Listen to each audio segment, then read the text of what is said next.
Hello students, myself Maushmi Bhattacharya from Sheth Vidya Mandir English High School CBSE Vasai. आज मैं आपको कक्षा 7 हिंदी वसंत का पाठ 19 आश्रम का अनुमानित व्यय समझाने जा रही हूँ। प्रस्तुत है पाठ का द्वितीय खंड। प्रथम खंड में हमने पढ़ा कि महात्मा गांधी दक्षिण अफ्रीका से लौटकर अहमदाबाद में एक आश्रम बनवाना चाहते थे। उस आश्रम में 40 से 50 लोगों के रहने, खाने, पुस्तकालय और खेती की सुविधा की व्यवस्था करने के पक्ष में थे। मितव्ययी होने के कारण कम से कम पैसों में आश्रम की स्थापना का बड़ा ही आकर्षक और युक्ति संगत वर्णन इस लेख में प्रस्तुत किया गया है। उन्होंने कहा है कि इस आश्रम में 40 लोग रहेंगे। कुछ समय बाद लोगों की संख्या 50 होने की संभावना है और प्रति मास औसतन 10 लोगों के आने की संभावना भी है। उन्होंने 3000 पुस्तकें रखने के लिए पुस्तकालय और 5 एकड़ जमीन खेती के लिए आवश्यक बताया। उन्होंने खेती में काम आने वाले औजारों की सूची बनाई। खेती के सामान के खर्च के लिए 5 रुपए और रसोई के सामान के लिए 150 रुपए के व्यय होने का अनुमान लगाया। मुझे मालूम हुआ है कि प्रमुख लोगों की इच्छा यह है कि अहमदाबाद में यह प्रयोग 1 वर्ष तक किया जाए। यदि ऐसा हो तो अहमदाबाद मुझे पूरी जमीन और मकान सभी दे दे तो बाकी खर्च मैं कहीं और से या दूसरी तरह जुटा लूँगा। अब चूंकि विचार बदल गया है, इसलिए ऐसा लगता है कि 1 वर्ष का या इससे कुछ कम दिनों का खर्च अहमदाबाद को उठाना चाहिए। यदि अहमदाबाद 1 वर्ष के खर्च का बोझ उठाने के लिए तैयार न हो तो ऊपर बताए गए खाने के खर्च का इंतज़ाम मैं कर सकता हूँ।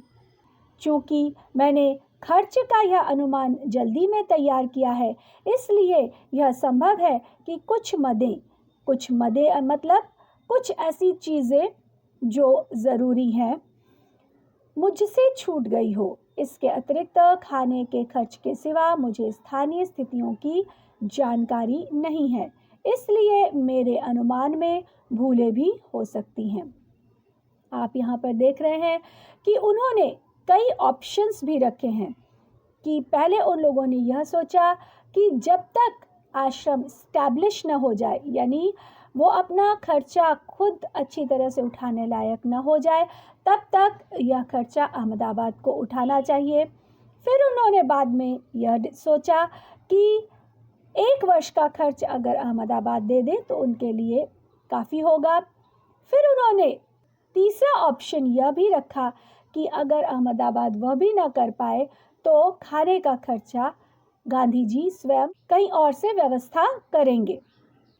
इसके अलावा उन्होंने यह भी लिखा है कि हो सकता है कि उनसे कुछ चीज़ें छूट गई हो जो उनके ध्यान में न हो, तो वे बाद में उन चीज़ों को भी ऐड करेंगे या उन चीज़ों को भी जोड़ेंगे।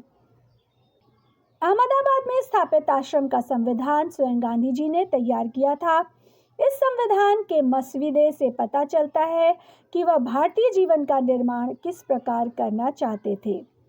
यदि अहमदाबाद सब खर्चा उठाए तो विभिन्न मदों में खर्च इस तरह होगा: किराया, बंगला और खेत की ज़मीन, किताबों की अलमारियों का खर्च, बढ़ई के औजार, मोची के औजार, चौके का सामान, एक बैलगाड़ी या घोड़ा गाड़ी।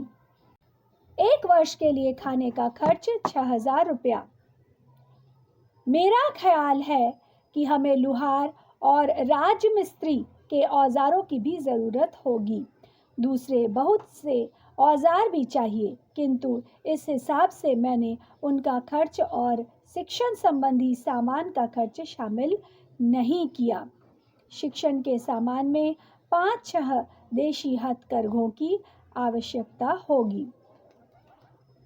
हथकरघा यानी जिसमें कपड़ा बुना जाता है, उन्होंने उसका भी उल्लेख किया है। यानी गांधी जी आश्रम की स्थापना तो करना चाहते थे, साथ ही वह यह भी चाहते थे कि आश्रम में रहने वाले सभी स्वावलंबी हो एवं आश्रम अपना पूरा खर्चा स्वयं ही निकाल सके। इसके लिए वह विभिन्न लघु एवं कुटीर उद्योगों पर भी बल देते थे।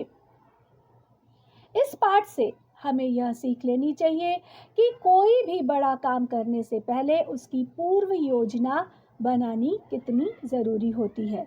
अगर हम पहले से ही सब कुछ डिसाइड करके उस काम को करते हैं तो हम आगे आने वाली परेशानियों से बच सकते हैं।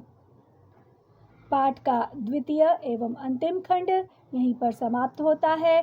पाठ को पुनः ध्यानपूर्वक पढ़ें। धन्यवाद।